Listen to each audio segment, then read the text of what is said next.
Sir party के बारे में डिस्कस हुआ तो नहीं है कि आपने इस्तीफा क्यों दिया है सेक्रेटरी जनरल? ये मेरी की बात पहले हो चुकी है। मतलब गिले शिकवे हुए आपस में? नहीं, अभी कोई गिले शिकवे नहीं। क्या असद उमर साहब क्या मुस्तकिल है पीटीआई का? साफ लीग बनने जा रही है। ये तो पाकिस्तान के अवाम फैसला करेंगे। तो खान साहब कौन सी पार्टी का मुस्तकबिल है और कौन सी नहीं है, ये अवाम पाकिस्तान के खान साहब से कितने से बाद मुलाकात हुई आज आपकी? कई हफ्ते हो गए। खान साहब के आपके साथ रवैया कैसा था आज मिलकर? फर्स्ट क्लास की। सबसे पहले उन्होंने मेरी सेहत पूछी।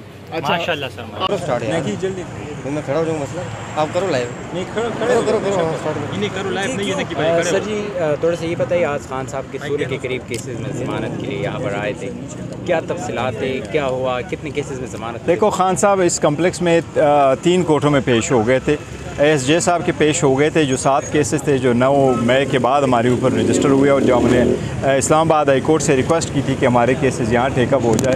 दूसरी मरतबा 8 केस हमारे थे इंटर टेररिज्म कोर्ट में, इंटर टेररिज्म कोर्ट की अदालत में भी पेश हो गए। वहाँ हमारे सारे केसेस में से 5 केसेस में बेल कन्फर्म हो गई है, बाकी 3 में इंशाल्लाह ताला नेक्स्ट डेट है 4 जुलाई, उसमें कन्फर्म हो जाएगी उम्मीद है। लेकिन वो इसलिए टेकअप नहीं हो सके और उस पर कुछ आर्गूमेंट्स नहीं हो सके जिसमें अदालत ने यह कहना था कि उसमें अभी आपने शामिल तफ्तीश होना है, जिसकी वजह से उसमें कोई कार्रवाई नहीं हो सकी। नेब की अदालत में भी आज की डेट थी और हम तो कोशिश कर रहे थे कि आज ही अपने आर्गूमेंट्स कर ले और जो भी उसका डिसीजन हो जज साहब का वो अनाउंस करे। लेकिन ये इसमें एक डेवलपमेंट थी और डेवलपमेंट ये थी कि लास्ट डेट ऑफ हेयरिंग पे हमें बीबी के लिए हमने एक दरख्वास्त फाइल की थी बेल के लिए, पर नेब ने उस वक्त कहा था कि हमें इसकी अरेस्ट दरकार नहीं है, अगर ये हमारे साथ ताउन करती है तो ये एज अ विटनेस आ जाए। एज अ विटनेस जब हमारे पास दरख्वास्त आया, हमने उसको नेब को कहा कि 113 को नहीं आ सकती, आप 19 की डेट दे दें। ये डेट एक्सेप्ट करने के बजाय हमें अखबार में कल पता चला कि बीबी को उन्होंने अक्यूज़ की तौर पर ट्रीट किया है, लिहाजा हमने बीबी के लिए भी दरख्वास्त आज फाइल की, जिसकी वजह से दोनों केसेस में अब नेक्स्ट डेट 4 जुलाई है।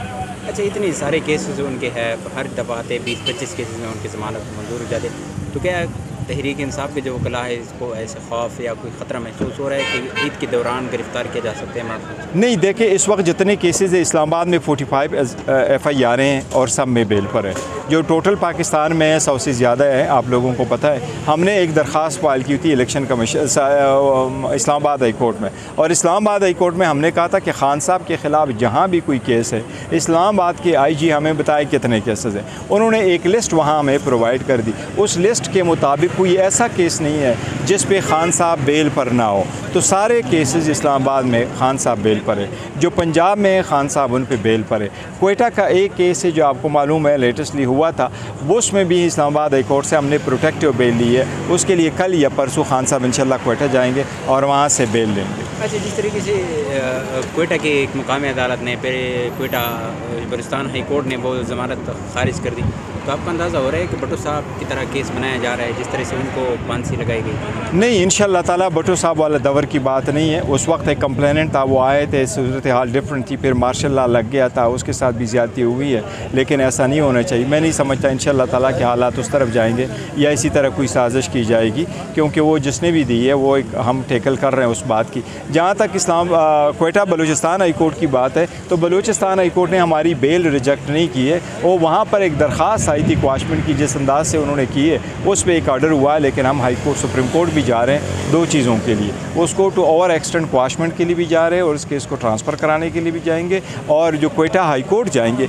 वो बेल के लिए जाएंगे, तो हम अदालत में पेश होंगे, बेल लेंगे। एतिज़ाज़ साहब ने एक पिटीशन सुप्रीम कोर्ट में दायर की है मिलिट्री कोर्ट के हवाले से कि सिविलियन का मिलिट्री कोर्ट में ट्रायल ना किया जाए, और इसमें इमरान खान साहब ही पिटिशनर हैं, तो उस केस का क्या अपडेट्स है, कब उस पर हियरिंग समाज स्टार्ट होगी? देखिए, जो एतिज़ाज़ हसन साहब ने पिटीशन फाइल की उसमें इमरान खान साहब पिटिशनर नहीं है, बल्कि इमरान खान साहब रिस्पोंडेंट है, और उसमें एतिज़ाज़ हसन साहब ने अपने ज़ाती नाम से किया है, एज़ अ वकील की हैसियत से नहीं किया। उन्होंने उसमें ज़रूर ये लिखा है कि मैं सीनियर वकील भी हूँ, मैंने तहरीकें भी चलाई है, मैं पीपल्स पार्टी का भी रहा हूँ, मैं पार्लियामेंटेरियन भी रहा हूँ, मैं फेडरल लॉ और इंटीरियर मिनिस्टर भी रहा हूँ, और एतिज़ाज़ साहब की बहुत बड़ी स्टैंडिंग है और सारी दुनिया मानती है, और वो ह्यूमन राइट एक्टिविस्ट भी रहे। उनका कहना यह है कि लेट्स सपोज़ अगर 2 बंदों का झगड़ा भी चल जाए तो उनमें से पूरे कौम को आप यरगमाल बना लें, या पूरे मुल्क और तीनों सूबों में जो कि आलमोस्ट मोर देन 70% पाकिस्तान है, उसमें आप आर्म फोर्सेस को बुला लें या मिलिट्री कोर्ट्स बना लें, ये नहीं हो सकता। तो मिलिट्री कोर्ट्स के ख़िलाफ़ है, आप देखेंगे सुप्रीम कोर्ट इस पर क्या ऑर्डर करते हैं। Thank you sir. You welcome.